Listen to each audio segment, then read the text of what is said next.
Hello everyone, and welcome to the Domina Tempora Podcast, where history and mythology is served with elegance, danger, and just the right amount of sin.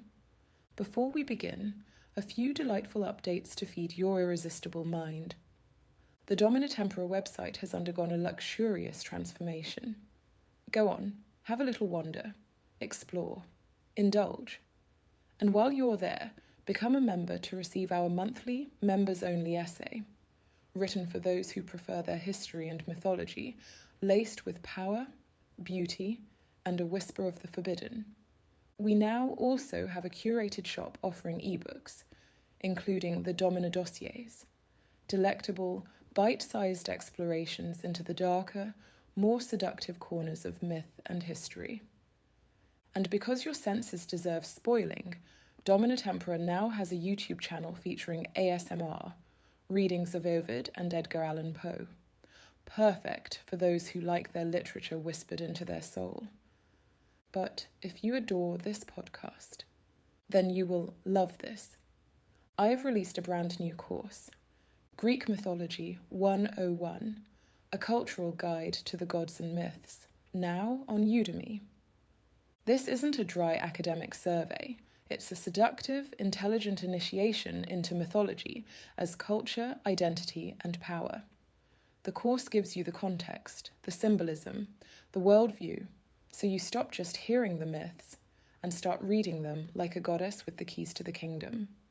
If you love Domina Tempora, this is your foundation, your armor, your secret advantage. So here's your call to action. Visit the website, become a member, explore the shop, subscribe to the YouTube channel, and enroll in the course. Elevate your mind, upgrade your mythic literacy, treat yourself to the cultural education you deserve. And speaking of irresistible voices that pull you off your chosen path, today we're turning to the Sirens, not the Disney-fied mermaids, but the original winged, brilliant, and catastrophically compelling beings of Greek myth. Were they wise women, murderesses, sacred musicians, or simply slandered by history?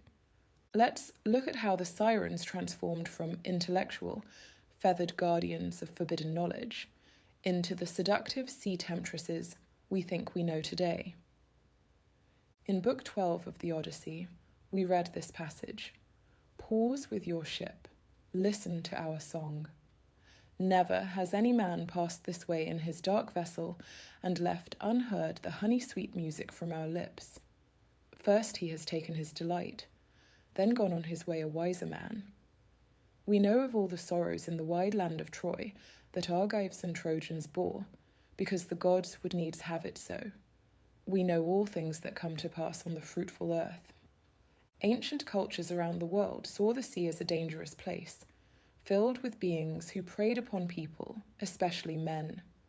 The Roman naturalist Pliny the Elder, whose natural history would serve as scientific gospel for centuries to follow, wrote that the Nereids are sea nymphs who are recognizable as half human and half fish. The legatus of Gaul once wrote to Emperor Augustus, claiming that he found a considerable number of Nereids dead upon the seashore.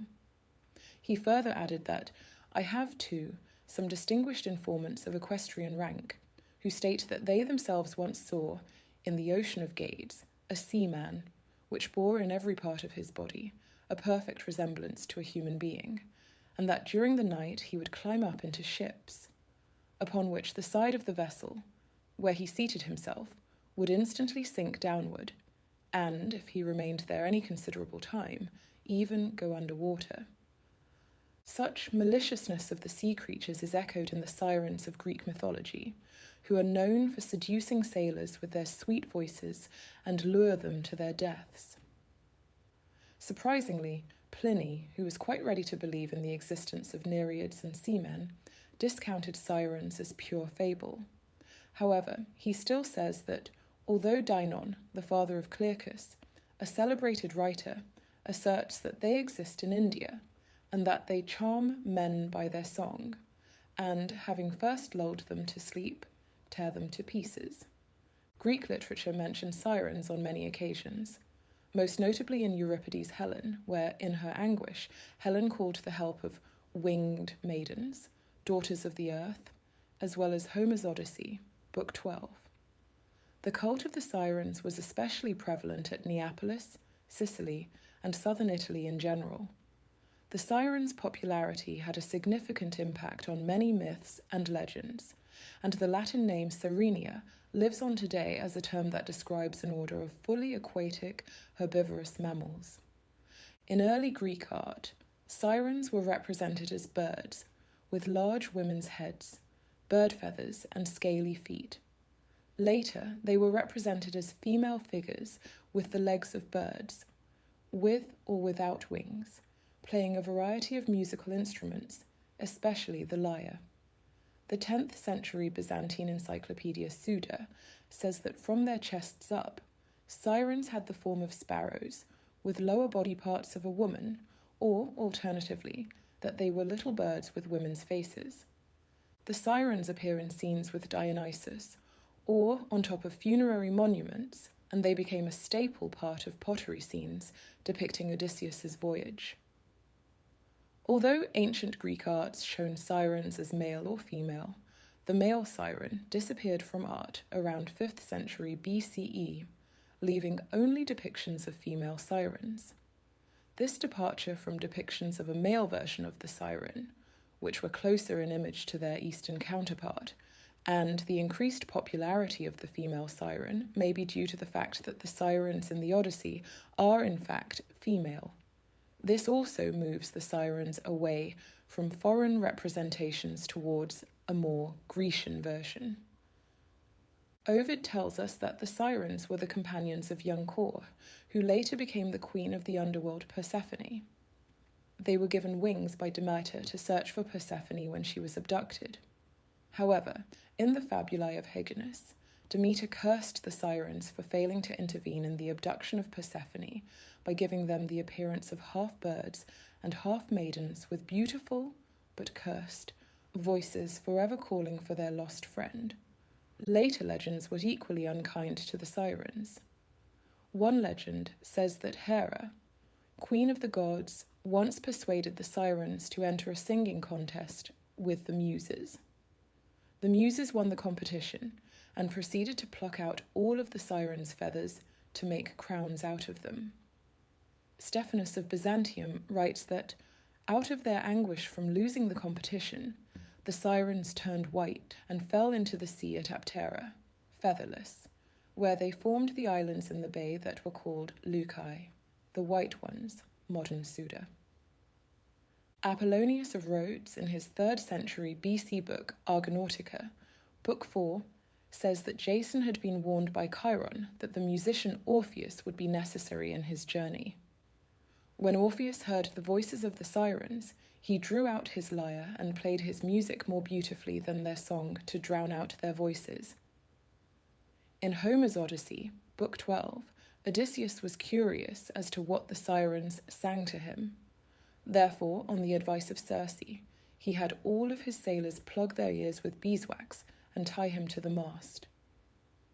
He ordered his men to leave him tied tightly to the mast, despite his begging to be set free. When they had passed out of earshot, Odysseus gestured with his frowns to be released.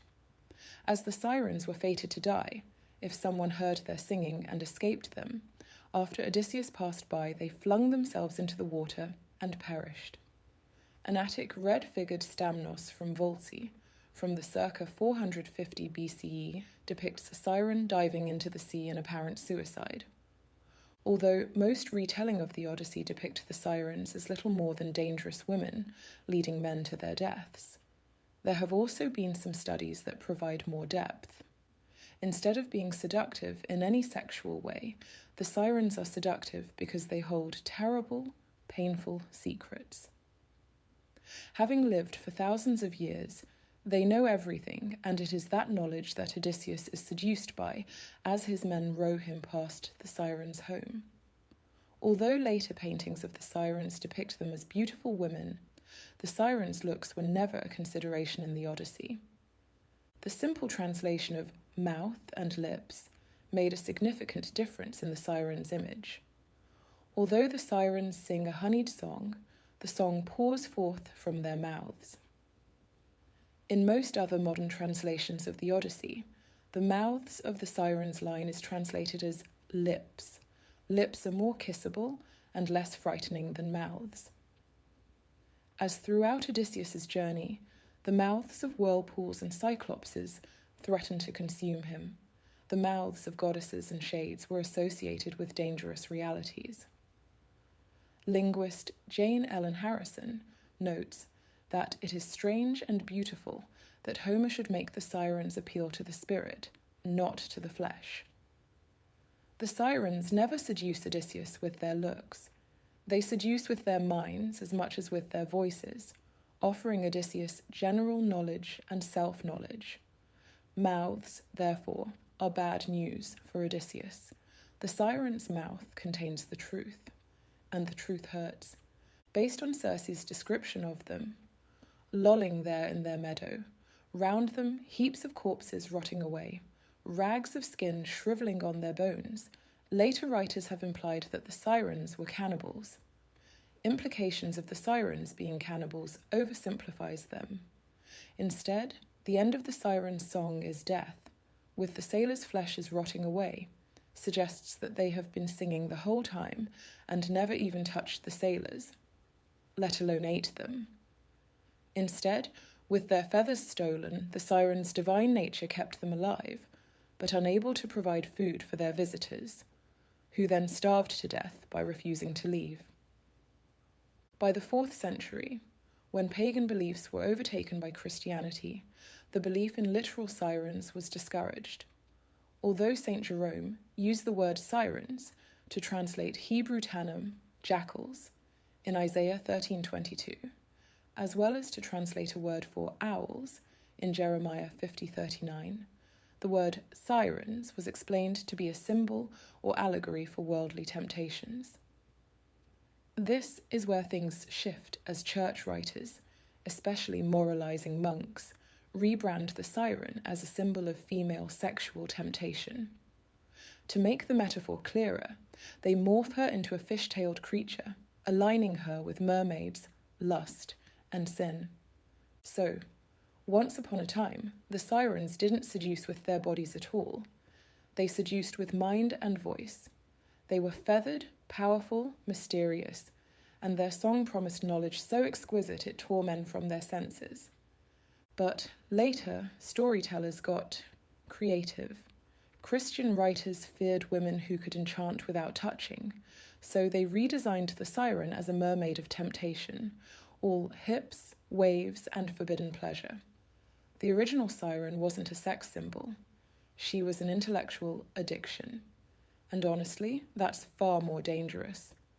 And that brings us to the end of today's voyage. If the sirens have taught us anything, it's that a powerful voice doesn't beg, it summons. And I hope today summoned a little more curiosity, a little more pleasure, and a delicious urge to see myth with sharper eyes. If this episode stirred something in you, feed it. This story is just a part of one of the monthly members' essays in the Domina Tempora website, so do come and visit the website. Become a member so you never miss our monthly essay. Explore the shop for a Domina dossier or two. Subscribe to the YouTube channel for whispered indulgence. And, of course, enroll in the Greek Mythology 101 course on Udemy to deepen your mythic mastery. Until next time, guard your mind, treasure your voice, and when you hear the song calling you off course, make sure it's your own.